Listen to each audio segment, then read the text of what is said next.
और इस वक्त की बड़ी खबर आ रही है गुजरात के सूरत से। वहां पर एक केमिकल टैंकर से गैस का रिसाव हुआ है, जिसकी वजह से 6 लोगों की मौत हो गई है, जबकि 24 लोगों को अस्पताल में भर्ती करवाया गया है। इन लोगों को गैस का रिसाव होने के बाद सांस लेने में तकलीफ महसूस हुई, जिसके बाद तुरंत इनको अस्पताल में भर्ती करवाया गया। 6 लोगों की मौत की भी खबर सामने आ रही है। गैस रिसाव की वजह से कई लोग ऐसे हैं जिनको सांस लेने में तकलीफें महसूस हो रही हैं। गुजरात के सूरत से ये खबर हम आपको बता रहे हैं, जहां पर बड़ा हादसा हुआ और इस हादसे में 6 लोगों की मौत हो गई है। दरअसल यहां पर एक केमिकल टैंकर से गैस रिसाव हुआ, जिसके बाद लोगों को सांस लेने में तकलीफ महसूस हुई और उसके बाद उनको अस्पताल में भर्ती करवाया गया। बीजेपी ने शक जताया है कि फिरोजपुर जाते समय पीएम की सुरक्षा से जो खिलवाड़ हुई, उसके पीछे पाकिस्तान का हाथ हो सकता है। पीएम का काफिला जहां रोका गया, वो जगह पाकिस्तान के बॉर्डर से कुछ ही दूर पर है और बीजेपी ने इसी बात की वजह से न केवल इस मामले का कनेक्शन पाकिस्तान से जोड़ा, बल्कि पंजाब सरकार और कांग्रेस की नीयत पर भी सवाल उठा दिए। केंद्रीय मंत्री प्रहलाद जोशी ने तो ये शक भी जता दिया कि पीएम की सुरक्षा में जानबूझकर चूक हुई, जिसके पीछे पाकिस्तान और कांग्रेस की मिलीभगत हो सकती है। वेल हैच्ड प्लान है ये, वेल हैच्ड कॉन्स्पिरेसी है। इसमें शायद पाकिस्तान का भी कुछ रोल है। कांग्रेस और पाकिस्तान के बीच एक समझौता है। इससे पहले पीएम की सुरक्षा में चूक की वजह से ही उनका फिरोजपुर दौरा रद्द हो गया। गृह मंत्रालय की ओर से बयान जारी किया गया कि बारिश की वजह से प्रधानमंत्री हेलीकॉप्टर से फिरोजपुर नहीं जा पाए और बठिंडा से सड़क के रास्ते फिरोजपुर रवाना हुए। लेकिन फिरोजपुर मोगा नेशनल हाईवे पर पहुंचते ही पीएम का काफिला रुक गया। गृह मंत्रालय की ओर से जारी बयान में कहा गया कि वहां मौजूद प्रदर्शनकारियों की वजह से ऐसा हुआ। इस जगह पर यह गांव है प्यारेआना और सामने इस जगह पर जो है प्राइम मिनिस्टर के काफिले को प्रदर्शनकारियों द्वारा रोका गया। वहां से जो वीडियो और तस्वीरें आई, उनमें फ्लाईओवर पर प्रदर्शनकारी नजर आए और उनकी वजह से पीएम की गाड़ी वहां करीब 20 मिनट तक फंसी रही। जहां पर यह सारा हंगामा हुआ, वहां से आए एक वीडियो में पीएम का काफिला, प्रदर्शन करने वाले किसान और पंजाब पुलिस के जवान तीनों नजर आए। इस वीडियो में साफ साफ दिखा कि हंगामे की वजह से फ्लाईओवर ब्लॉक हो गया था और पीएम की गाड़ी का आगे बढ़ पाना मुश्किल था। 20 मिनट इंतजार करने के बाद पीएम लौट गए और फिरोजपुर की रैली में केंद्रीय मंत्री मनसुख मांडविया ने उनका दौरा रद्द होने का ऐलान कर दिया। कई कारणों प्रधानमंत्री जी हमारे बीच में उपस्थित नहीं हो रहे हैं। गृह मंत्रालय ने इसे पीएम की सुरक्षा में बड़ी चूक बताया और अपने बयान में कहा कि पंजाब सरकार को पहले से ही प्रधानमंत्री के कार्यक्रम के बारे में पूरी जानकारी दे दी गई थी, इसलिए उसे पहले से सुरक्षा के कड़े इंतजाम करने चाहिए थे। लेकिन ऐसा नहीं हुआ और पीएम का दौरा रद्द करना पड़ा। इस बारे में गृह मंत्रालय ने पंजाब सरकार से रिपोर्ट भी मांगी। यही नहीं, खबर है कि पीएम जब बठिंडा एयरपोर्ट से रवाना हुए तो उन्होंने वहां के कर्मचारियों से इस बारे में बात की और उनसे कहा कि अपने मुख्यमंत्री को शुक्रिया कहिएगा कि मैं बठिंडा एयरपोर्ट तक जिंदा लौट पाया। बीजेपी की ओर से इस मुद्दे पर एक प्रेस कॉन्फ्रेंस भी की गई, जिसमें केंद्रीय मंत्री स्मृति ईरानी ने आरोप लगाया कि यह घटना पीएम को नुकसान पहुंचाने के लिए हुई। कांग्रेस के खूनी इरादे नाकाम रहे। नफरत मोदी से कांग्रेस को है, हिसाब हिंदुस्तान से और हिंदुस्तान के प्रधानमंत्री से ना कीजिए। जिसके जवाब में पंजाब के सीएम चरणजीत सिंह चन्नी ने दलील दी कि पीएम के कार्यक्रम में अचानक बदलाव हुआ और उन्हें इसकी जानकारी नहीं थी। अचनचेत तुसी रोड ते तुर पे हो बिना किसी प्रोग्राम ते। यही नहीं, कांग्रेस ने एक वीडियो शेयर किया और दावा किया कि फिरोजपुर की रैली में लोग ही नहीं आए थे, इसलिए बहाना बनाकर पीएम की रैली कैंसिल की गई। वो तो 70,000 कुर्सी लाती, बंदा आया 700। फिर हुण कोई ना कोई मींह दा बहाना हो गया, कोई होर बहाना हो गया, रैली रद्द हो गई। पीएम फिरोजपुर की अपनी रैली में 42,000 करोड़ से ज्यादा के विकास कार्यों की आधारशिला रखने वाले थे, जिसमें शामिल होने के लिए पंजाब के अलग अलग इलाकों से बीजेपी कार्यकर्ता फिरोजपुर रवाना हुए। लेकिन कई जगहों पर प्रदर्शन करने वाले किसानों ने उनका रास्ता रोक दिया, जिनमें पंजाब का तरन तारण इलाका भी शामिल है, जहां किसान और बीजेपी कार्यकर्ता आपस में भिड़ गए। बीजेपी के लोग बसों में बैठकर रवाना हुए थे, लेकिन फ्लाईओवर पर उनका सामना किसानों से हो गया। ये किसान इन बसों को रोकने के लिए उनके सामने ही बैठ गए, जिसके बाद बीजेपी कार्यकर्ता तमतमा गए। वहां यह हंगामा बहुत देर तक चलता रहा। बीजेपी अध्यक्ष जेपी नड्डा ने तो ट्वीट कर यह आरोप तक लगा दिया कि पंजाब सरकार बीजेपी कार्यकर्ताओं को रैली में नहीं पहुंचने देना चाहती। वहीं पीएम की सुरक्षा में चूक के मामले में यूथ कांग्रेस के अध्यक्ष श्रीनिवास बीवी के एक ट्वीट से पार्टी ने किनारा कर लिया, लेकिन बीजेपी ने इस ट्वीट के बहाने कांग्रेस को निशाने पर लिया, क्योंकि यूथ कांग्रेस अध्यक्ष ने अपने ट्वीट में पीएम से चुटकी लेते हुए पूछा कि हाउस द जोश। बीवी श्रीनिवास के इसी ट्वीट को बीजेपी ने मुद्दा बना लिया और कांग्रेस को आड़े हाथ लिया। किस बात का जोश है कि देश के प्रधानमंत्री को मौत की कगार पर ले गए थे। बीजेपी के हमलावर होते ही कांग्रेस बैकफुट पर आ गई और उसके प्रवक्ता रणदीप सुरजेवाला ने श्रीनिवास बीवी के ट्वीट को खारिज कर दिया। While I reject the Twitter remark made by youth Congress leader, हालांकि सुरक्षा में चूक के मसले पर पार्टी ने पंजाब सरकार का बचाव किया और अचानक रूट बदलने के फैसले पर उसने पीएम को ही घेरा। पीएम का पंजाब के फिरोजपुर का दौरा सुरक्षा कारणों की वजह से रद्द हुआ क्योंकि वो जिस रास्ते से जा रहे थे वहां प्रदर्शनकारियों ने उनका रास्ता रोक दिया। वैसे वो पहले हेलीकॉप्टर से फिरोजपुर पहुंचने वाले थे, जो सुबह सुबह बठिंडा पहुंच भी गया था, लेकिन बारिश की वजह से उनको 20 मिनट तक बठिंडा में इंतजार करना पड़ा और जब बारिश नहीं रुकी तो यह फैसला किया गया कि वो सड़क के रास्ते फिरोजपुर जाएंगे, जिसमें 2 घंटे ज्यादा लगते।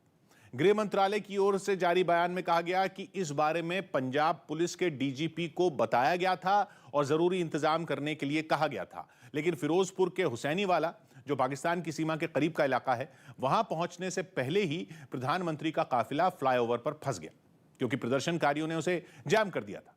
करीब 20 मिनट तक उन्होंने इंतजार किया, लेकिन रास्ता नहीं खुला और प्रधानमंत्री नरेंद्र मोदी का कार्यक्रम रद्द हो गया। गृह मंत्रालय के मुताबिक दौरे की हर जानकारी पंजाब सरकार को दी गई थी, इसलिए उसे जरूरी इंतजाम करने चाहिए थे। यही नहीं, गृह मंत्रालय ने यह भी कहा कि पीएम की सुरक्षा के मुद्दे पर पंजाब सरकार को बैकअप प्लान भी तैयार रखना चाहिए था, लेकिन ऐसा कुछ भी नहीं हुआ। उल्टा खबर है कि मुख्य सचिव और पंजाब के डीजीपी की गाड़ियां पीएम के काफिले में शामिल ही नहीं थी। जब भी प्रधानमंत्री का किसी राज्य में दौरा होता है तो वहां के मुख्यमंत्री, मुख्य सचिव और डीजीपी उनको रिसीव करने आते हैं, लेकिन पीएम के फिरोजपुर दौरे में ऐसा नहीं हुआ और तीनों में कोई भी वहां मौजूद नहीं रहा। ऐसे में अटकलें ये भी लगी कि क्या मुख्यमंत्री, मुख्य सचिव और डीजीपी को इस घटना का अंदाजा था और इसीलिए उन्होंने पीएम के दौरे से किनारा किया। वैसे चरणजीत चन्नी ने कोरोना के बढ़ते मामलों की दलील देकर पहले ही बता दिया था कि वो फिरोजपुर के कार्यक्रम में शामिल नहीं होंगे। इस बीच सवाल ये भी उठे कि अगर पीएम का रूट बदलने की जानकारी केवल पुलिस को थी तो उनका रास्ता कैसे ब्लॉक हो गया, और उन्हीं सवालों का गृह मंत्रालय ने पंजाब सरकार से जवाब मांगा और पूछा कि प्रधानमंत्री की सुरक्षा में चूक हुई तो हुई कैसे। प्रधानमंत्री की सुरक्षा देश में सबसे ज्यादा कड़ी होती है, जिसका जिम्मा एसपीजी यानी स्पेशल प्रोटेक्शन ग्रुप संभालता है, जिसके कमांडो चारों तरफ रहते हैं और प्रधानमंत्री के साथ चलते हैं। किसी भी कमांडो को पीएम की सुरक्षा में तैनात करने से पहले उसके बारे में पूरी छानबीन की जाती है। प्रधानमंत्री के निजी सुरक्षा गार्ड सुरक्षा घेरे की दूसरी लाइन में तैनात रहते हैं। ये भी एसपीजी कमांडो के बराबर ट्रेंड होते हैं, जो किसी भी अनहोनी को रोकने में सक्षम होते हैं, जबकि तीसरे सुरक्षा घेरे में एनएसजी तैनात होते हैं और चौथे में अर्धसैनिक बल के जवान और अलग अलग राज्यों के पुलिस अधिकारी होते हैं। जब पीएम किसी राज्य में जाते हैं तो ये राज्य की पुलिस की जिम्मेदारी होती है कि वो एसपीजी की जरूरत के हिसाब से सुरक्षा के इंतजाम करे ताकि किसी भी अनहोनी को रोका जा सके। जबकि सुरक्षा के 5वें चक्र में कमांडो और पुलिस के साथ कुछ आधुनिक तकनीक से लैस गाड़ियां भी होती हैं। चीन के शियान शहर में कोविड ऐप क्रैश होने से हाहाकार मचा हुआ है। शियान में करीब 2 हफ्ते से लॉकडाउन लागू है और कोविड ऐप क्रैश होने से वहां की पूरी स्वास्थ्य व्यवस्था चरमरा गई है।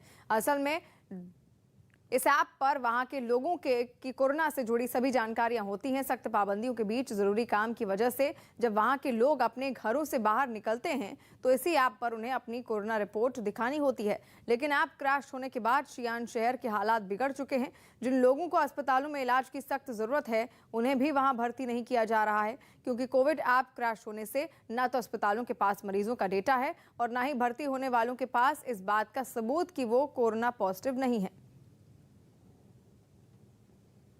कोरोना से निपटने की चीन की सारी तैयारियां धरी की धरी रह गई हैं।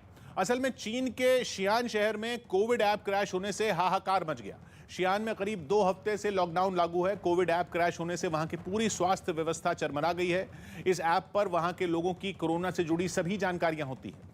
सख्त पाबंदियों के बीच जरूरी काम की वजह से जब वहां के लोग अपने घरों से बाहर निकलते हैं तो इसी ऐप पर उन्हें अपनी कोरोना रिपोर्ट दिखानी होती है। लेकिन ऐप क्रैश होने के बाद शियान शहर के हालात बिगड़ चुके हैं।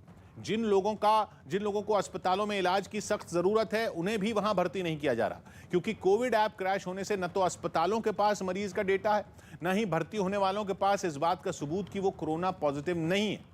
खबर है कि इस ऐप की गड़बड़ी ने वहां एक महिला के बच्चे की जान ले ली। वो महिला गंभीर रूप से बीमार अपने बच्चे की नेगेटिव रिपोर्ट अस्पताल को नहीं दिखा सकी और अस्पताल ने उस बच्चे को भर्ती करने से मना कर दिया क्योंकि ऐप क्रैश हो गया। शियान शहर की करीब 1,30,00,000 की आबादी पिछले 2 हफ्तों से अपने घरों में कैद है, बंद है। पहले वहां के लोग खाने पीने के संकट से जूझ रहे थे, अब कोविड ऐप की गड़बड़ी ने उनके गुस्से को भड़का दिया। चीन की सरकार की सख्त नीतियों के खिलाफ शियान के लोग बहुत ज्यादा गुस्से में हैं। हालांकि चीन की सरकार शियान के लोगों की मुश्किलों को पूरी तरह नजरअंदाज कर चुकी, क्योंकि शियान में लॉकडाउन के खिलाफ आवाज तेज हुई तो चीन की सरकार ने हेनान प्रांत के यूजो शहर में भी सख्त लॉकडाउन लगा दिया। वहां कोरोना के 3 नए मरीज सामने आए, 3 मरीज सामने आए, लॉकडाउन लगा दिया। लेकिन हालात सिर्फ चीन में नहीं बल्कि अमेरिका में भी बिगड़ चुके हैं, जहां कोरोना मरीजों की तादाद में बेतहाशा बढ़ोतरी हुई और वहां एक दिन के अंदर ही इतने पॉजिटिव मरीज मिले कि बीते सारे रिकॉर्ड टूट गए। अमेरिका में एक दिन में कोरोना के 10 लाख मरीज सामने आए, जो कि दुनिया के किसी भी देश में एक दिन के अंदर आए मरीजों में अब तक का सबसे बड़ा आंकड़ा है। जहां वहां 4 दिन पहले 24 घंटे के अंदर करीब 6 लाख लोग कोरोना पॉजिटिव मिले थे। यानी महज 4 दिन में अमेरिका में इस बीमारी ने लगभग दुगने लोगों को अपनी चपेट में ले लिया। वहीं बीते 15 दिन में वहां कोरोना मरीजों की संख्या में करीब 200% का उछाल आया। विशेषज्ञों का मानना है कि अभी अमेरिका में यह बीमारी पीक पर नहीं पहुंची है। ऐसे में आसार है कि वहां आने वाले दिनों में हालात और बिगड़ सकते हैं। इसी तरह देश की राजधानी में एक दिन में कोरोना मरीजों की तादाद ने 8 महीने का रिकॉर्ड तोड़ दिया। दिल्ली में बीते 24 घंटों में 10,000 से ज्यादा कोरोना मरीज सामने आए हैं, जो कि बीते 8 महीनों में सबसे ज्यादा हैं।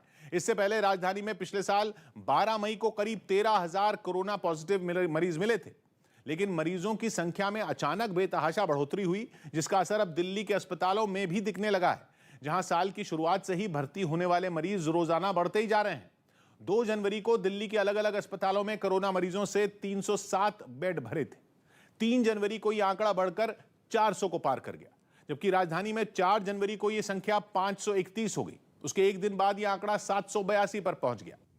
और डॉक्टरों के मुताबिक वहां कोरोना की तीसरी लहर दस्तक दे चुकी है। अभी तक तीसरी लहर की शुरुआत के केवल अंदेशे ने लोगों को डरा दिया था, लेकिन अब तो मुंबई के अस्पतालों में जिस तरह कोरोना मरीजों की बाढ़ आने लगी है, उसे खुद डॉक्टरों ने कोरोना की तीसरी लहर करार दे दिया है, जिसका असर वहां के अस्पतालों में भी देखने को मिला। कोरोना के तेजी से बढ़ते मामलों की वजह से अस्पताल मरीजों से खचाखच भरने लगे हैं। पिछले 10 दिनों में मुंबई के अस्पतालों में भर्ती होने वाले कोरोना मरीजों की संख्या 100 गुना से ज्यादा बढ़ गई है। कोरोना मरीजों के लिए बनाए गए मुंबई के सबसे बड़े नास्को कोविड सेंटर में, जहां 26 दिसंबर तक कोरोना के सिर्फ 7 मरीज भर्ती थे, उनकी संख्या अब 700 के पार पहुंच चुकी है, जिसकी वजह से कोविड सेंटर को नए मरीजों को भर्ती करने के लिए नए कोरोना वार्ड तैयार करने पड़ रहे हैं। और मुंबई के अस्पतालों ने कोरोना मरीजों की इस बाढ़ से निपटने के लिए अपना स्टाफ भी बढ़ा दिया, क्योंकि जानकारों ने आने वाले दिनों में मरीजों की संख्या में और तेजी आने का अंदेशा जताया, जिसकी गवाही मुंबई के गोरेगांव इलाके के नेस्को कोविड सेंटर से आई तस्वीरों ने भी दी। कोविड सेंटर के कंट्रोल रूम में लगे सीसीटीवी की फुटेज में साफ दिखा कि वहां कुछ दिनों पहले गिनती के कोरोना मरीज भर्ती थे और अस्पताल के ज्यादातर बेड खाली पड़े थे, जो अब करीब करीब भर चुके हैं। नंबर ऑफ पेशेंट कितनी तेजी से आगे बढ़े हैं। 10 दिन के अंदर सीधे 779 पेशेंट यहाँ पे भर्ती हो चुके हैं। साफ है कि सिर्फ 10 दिन में मरीजों की संख्या महज 7 से बढ़कर 700 के पार पहुंच गई, जिसने कोविड सेंटर की तस्वीर को इस कदर बदल दिया कि 26 दिसंबर को जहां कोविड सेंटर में कोरोना के चुनिंदा मरीज भर्ती थे, वहीं अब सिर्फ चुनिंदा बेड ही कोरोना मरीजों के लिए खाली रह गए हैं। नेस्को कोविड सेंटर की डीन डॉक्टर नीलम अंद्रादे ने कोरोना की तीसरी लहर को अस्पतालों में आई मरीजों की इस बाढ़ की वजह बताया। My opinion, third wave has definitely started. वहीं कोविड सेंटर में ज्यादातर वार्ड पूरी तरह मरीजों से भरने के बाद वहां हालात से निपटने के लिए नए वार्ड तैयार करने का काम शुरू कर दिया गया।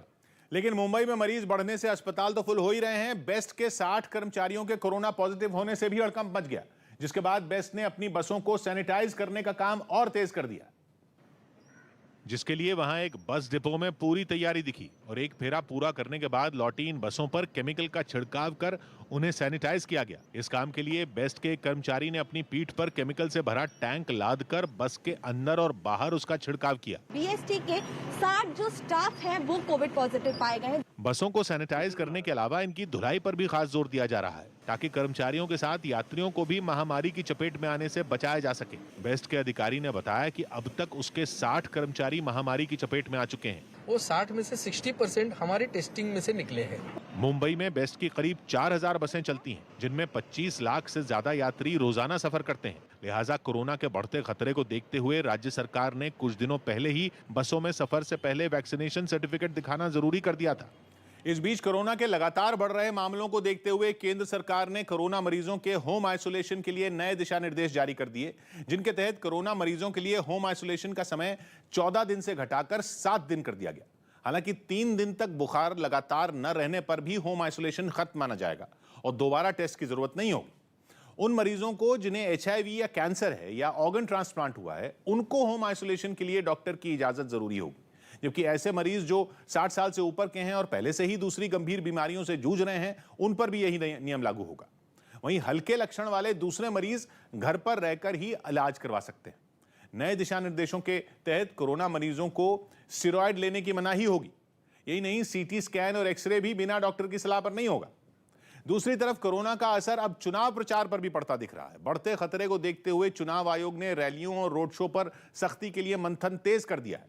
सूत्रों के मुताबिक आयोग यूपी, पंजाब और गोवा समेत सभी 5 राज्यों में चुनावी रैलियों और रोड शो पर रोक लगाने पर विचार कर रहा है।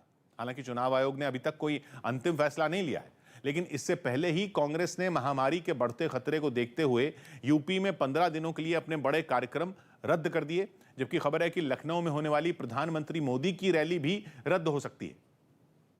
अगले सभा में भी हम टेक्नोलॉजी भी उपयोग करेंगे, साथ साथ कोविड रूल्स भी 100% पालन करें। तो वहीं कोरोना के बढ़ते खतरे से निपटने के लिए तमिलनाडु सरकार ने हफ्ते में 1 दिन के लॉकडाउन का ऐलान किया। तमिलनाडु में भी कोरोना मरीजों की तादाद तेजी से बढ़ रही है, जिसको देखते हुए वहां रविवार 9 जनवरी को पूरी तरह लॉकडाउन लागू करने का ऐलान किया गया। हालांकि इस दौरान जरूरी सेवाओं को लॉकडाउन से बाहर रखा जाएगा। इसके अलावा तमिलनाडु सरकार ने राज्य में नाइट कर्फ्यू लगाने का फैसला भी लिया, जो रात 10 बजे से सुबह 5 बजे तक जारी रहेगा।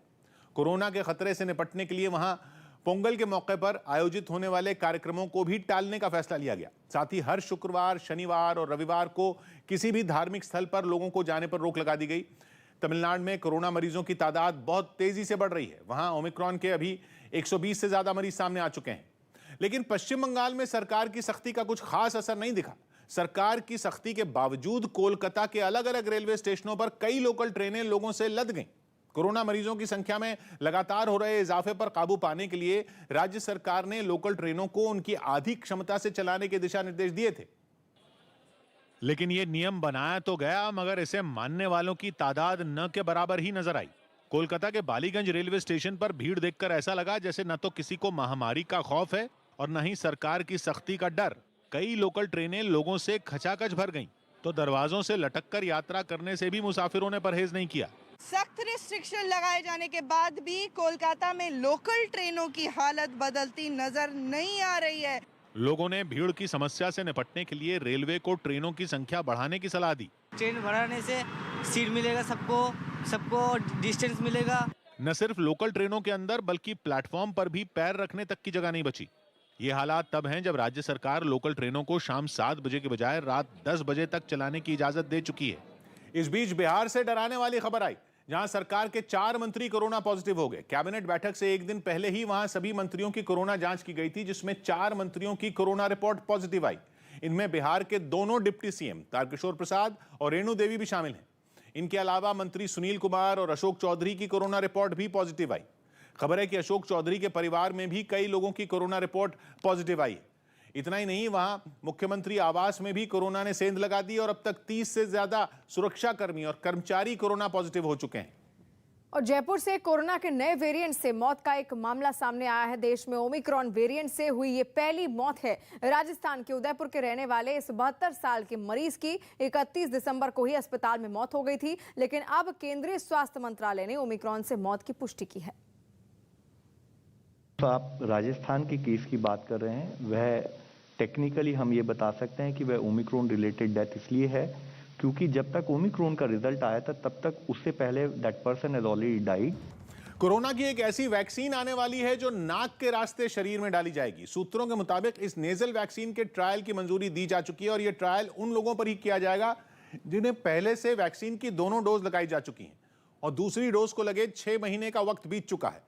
मतलब यह कि इस वैक्सीन का इस्तेमाल तीसरी डोज यानी बूस्टर डोज के तौर पर करने की योजना है और इसे बनाने वाली कंपनी है भारत बायोटेक। ये वही भारत बायोटेक है जिसने कोवैक्सीन बनाई है। माफ कीजिएगा।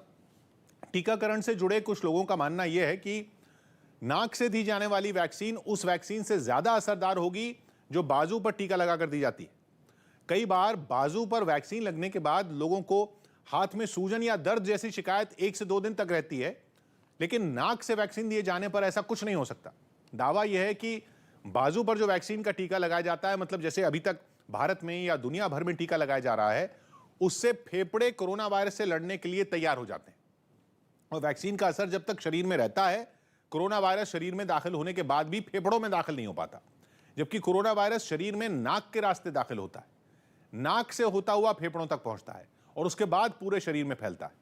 दावा यह किया जा रहा है कि नाक के रास्ते पहुंचाने वाली वैक्सीन शरीर में वायरस को दाखिल ही नहीं होने देगी, मतलब वायरस फेफड़ों तक पहुंचने ही नहीं दिया जाएगा। लेकिन इसका मतलब यह नहीं है कि अभी तक जो वैक्सीन दी जा रही है, चाहे वो कोविशील्ड हो या फिर कोवैक्सीन हो, उनकी जगह पर नाक से दी जाने वाली वैक्सीन दी जाने लगेगी।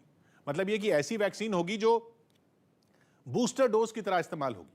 ऐसे लोगों को ही दी जाएगी जिन्हें पहले से किसी दूसरी वैक्सीन की दोनों डोज लग चुकी हो। ऐसा भी नहीं है कि यह वैक्सीन भारत बायोटेक बना रही है तो केवल उन्हीं लोगों को लगाई जाएगी जिन्हें कोवैक्सीन की दोनों डोज लगी, बल्कि ये वैक्सीन वो सभी लोग लगवा पाएंगे जो वैक्सीन की दोनों डोज लगवा चुके हों, फिर चाहे वो कोविशील्ड हो या फिर कोवैक्सीन। नाक से दी जाने वाली इस वैक्सीन का क्लिनिकल ट्रायल 5000 लोगों पर किया जाएगा, जिन्हें वैक्सीन लगाने के बाद उन पर उनका असर देखा जाएगा। और कहा जा रहा है कि इन 5000 लोगों में आधे ऐसे होंगे जिन्हें कोविशील्ड दी गई हो और बाकी के आधे वो लोग होंगे जिन्हें कोवैक्सीन की दो डोज लगाई गई। इस ट्रायल के नतीजे ही ये तय करेंगे कि नाक से लगने वाली ये वैक्सीन अब कब तक बूस्टर डोज के तौर पर देश के लोगों को लगनी शुरू हो पाएगी। बांग्लादेश ने पहले टेस्ट में न्यूजीलैंड को हरा दिया। बांग्लादेश ने मेजबान न्यूजीलैंड को पहले टेस्ट मैच में 8 विकेट से हराकर इतिहास रच दिया। इससे पहले बांग्लादेश को न्यूजीलैंड में अब तक एक भी जीत नहीं मिली थी। ये टेस्ट अपने नाम करने के साथ ही बांग्लादेश 2 मैचों की इस सीरीज में 1-0 से आगे हो गया।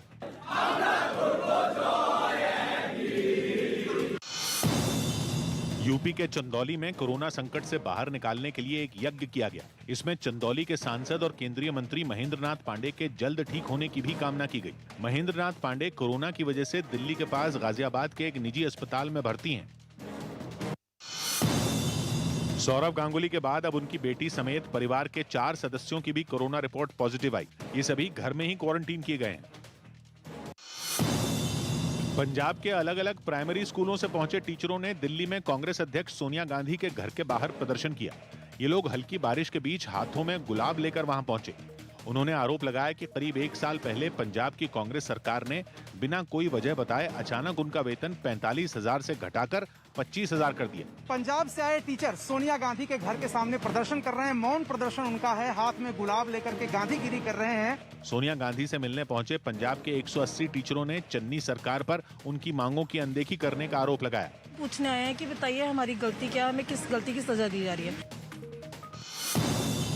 हांगकांग ने अमेरिका, यूके और भारत समेत 8 देशों से आने वाले विमानों पर रोक लगा दी। ये फैसला कोरोना खतरे की वजह से लिया गया। और पाकिस्तान के अभिनेता जावेद शेख के प्रधानमंत्री मोदी के अगला चुनाव हार जाने की दुआ वाले बयान पर बवाल मचता हुआ दिखाई दे रहा है। जावेद शेख वही अभिनेता हैं जो ओम शांति ओम, तमाशा और जन्नत जैसी कई हिट भारतीय फिल्मों में काम कर चुके हैं।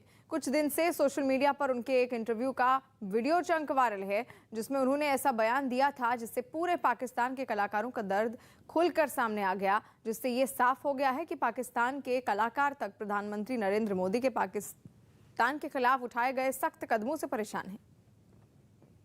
असल में ये सारा हंगामा तब शुरू हुआ जब पाकिस्तानी अभिनेता जावेद शेख के इंटरव्यू की वो क्लिप सोशल मीडिया पर छा गई जिसमें वो ये दुआ करते दिखे कि प्रधानमंत्री मोदी 2024 का चुनाव हार जाएं, ताकि पाकिस्तान के कलाकारों की फिर से हिंदी फिल्म इंडस्ट्री में एंट्री हो जाए और भारत में उनका धंधा दोबारा चल पड़े। पाकिस्तान और इंडिया के जो ताल्लुकात हैं, ये कब बहाल आपको आपके नजदीक होते हुए दिख रहे हैं?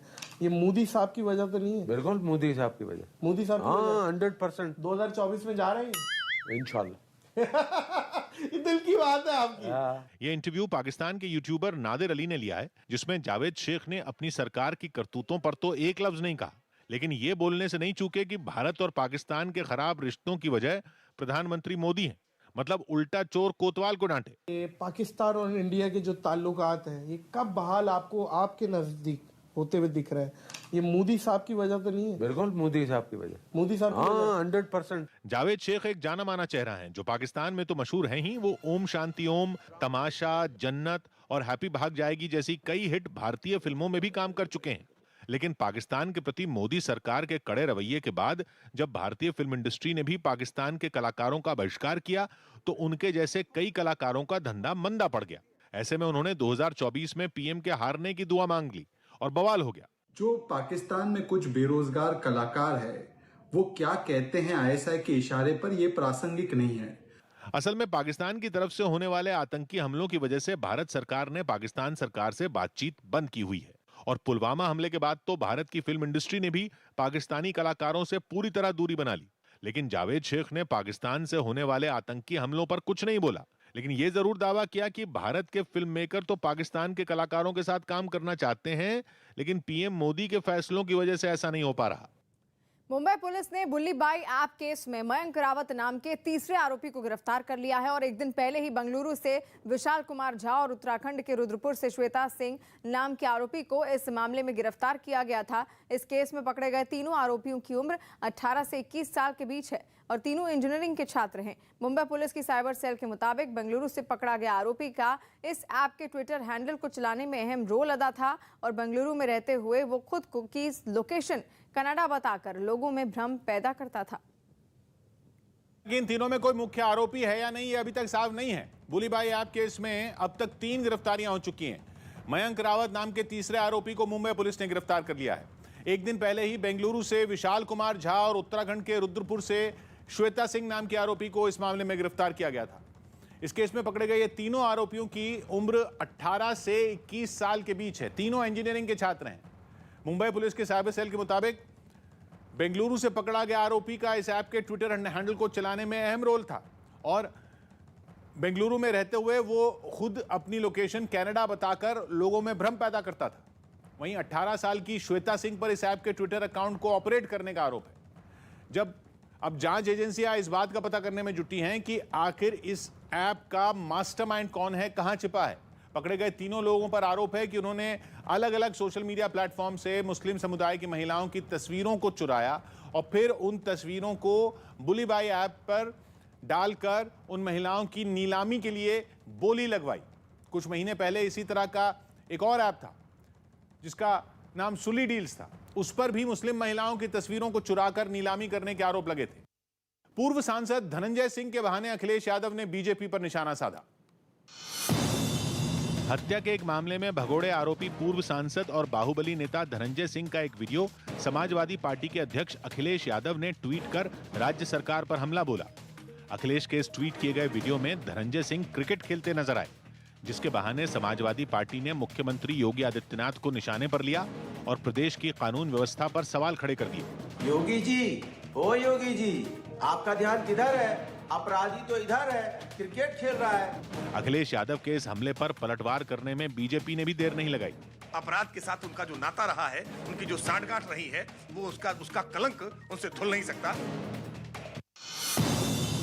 दिल्ली, एनसीआर, उत्तराखंड और हिमाचल प्रदेश समेत उत्तर भारत के कई राज्यों में बारिश ने ठंड बढ़ा दी। मौसम विभाग का अनुमान है कि अगले 3-4 दिन तक मौसम ऐसा ही बना रहेगा। ऑस्ट्रेलिया की T20 लीग बिग बैश में खेल रहे ग्लेन मैक्सवेल की कोरोना रिपोर्ट पॉजिटिव आई। इसके बाद वो दूसरे खिलाड़ियों से अलग हो गए। मैक्सवेल बिग बैश में मेलबर्न स्टार्स टीम की कप्तानी कर रहे हैं। वैष्णो देवी में इस सीजन की पहली बर्फबारी हुई। इसके बावजूद श्रद्धालु बर्फबारी के बीच दर्शन के लिए मंदिर की तरफ बढ़ते दिखे। वैष्णो देवी मंदिर के अलावा अमरनाथ में भी बर्फबारी हुई। बिहार में कोरोना से जान गंवाने वाले लोगों के परिवारों को 4-4 लाख रुपए की आर्थिक मदद दी जाएगी। कैबिनेट की बैठक में इस प्रस्ताव को मंजूरी दे दी गई। बीसीसीआई ने Ranji trophy, CK Naidu trophy और महिलाओं की T20 लीग को टालने का फैसला लिया। देश में बढ़ रहे कोरोना के मामलों की वजह से ही ऐसा किया गया। रणजी ट्रॉफी की शुरुआत 13 जनवरी से होनी थी। कोरोना पर शिकंजा कसने के लिए उत्तर प्रदेश में प्रशासन ने सख्ती बढ़ा दी।